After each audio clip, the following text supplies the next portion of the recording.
Hey Gina, I'm going to show you what I think is the easiest way to resolve duplicates. It's using a combination of the desktop and the browser view. So if you already know the IDs of the records that you need to match, then you don't need to do the step that I'm doing right now.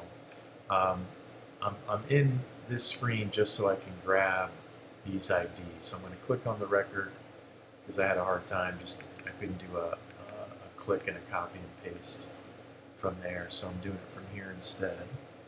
So I just hit copy, so that is in my clipboard. I'm going to go over here to iMIS, and I'm going to say manage duplicates, find duplicates, specify two known IDs, and then I'm just going to paste in that first number. Then I'm going to go back here and grab this second one. Whoops. I'd already been on your record. I didn't mean to do that. Let me do that search again. I'm going to grab this one. I wish there was a way to copy and paste from here. Yeah, it's not. I don't think it's going to let me. Let's just see. Yeah, no, it didn't. So that would save some time, but it looks like I do have to go in here because that whole thing is a hyperlink. So here's my second ID. I just did a copy to my clipboard and then a paste. And then when I hit tab or space out of that field, I see your name, like a little summary of who you are. And I can click build tables. I hit yes just to continue. This shows the two records that we're going to merge. And then the next thing is to click action, and you're basically picking the ID that you want to keep. I'm going to say we're going to keep the first ID. If I wanted to take the second one and merge it in, I could take the second one, and that would be the one that would remain. But we'll just keep this first one. Once I've picked that, I click save, and then I come up with this message. Basically, just read this last sentence in case you ever forget. It says, press no to save the action information to merge the group at this time. Then press merge to complete. And that's what we want to do. We want to do it right now. We don't want to save it for later. So if you ever forget, just read that last sentence. Press no. That's your clue. Press no. And then I can, let me do that again. Then I can click merge. And here, do you want to perform the merge now? Yes. So it's merging one of one.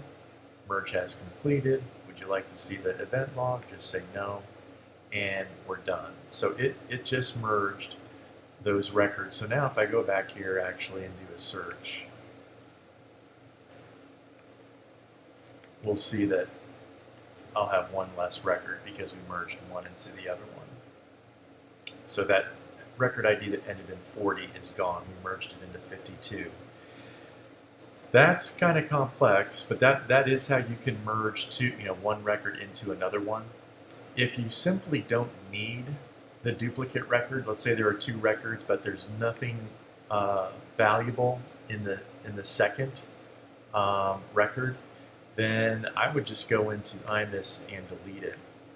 So I know you know how to do that, but that's all I would do. Because when you merge a record, let me show you what's going on here.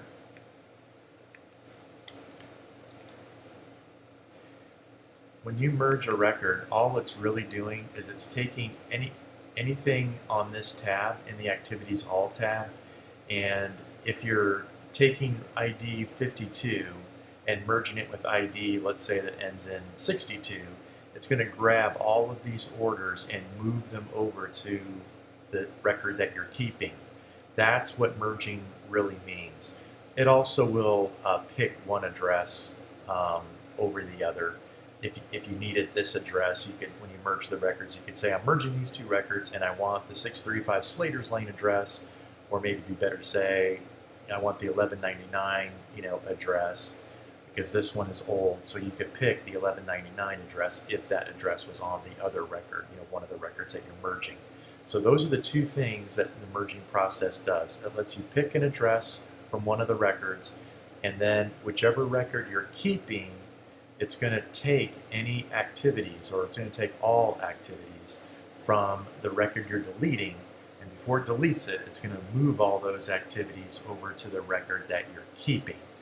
So that's what Duplicate Merge Manager does. That's why we need to go into this little screen here and do all that funny business. But if you're looking at a couple of records, and one of the records that you want to merge doesn't have any activities here, I would just click delete and delete it, because that's the quick way to resolve the duplicate issue. If there's nothing on the Activities All tab, all you need to do is just delete that record. So I hope that makes sense, but let me know if you have any questions.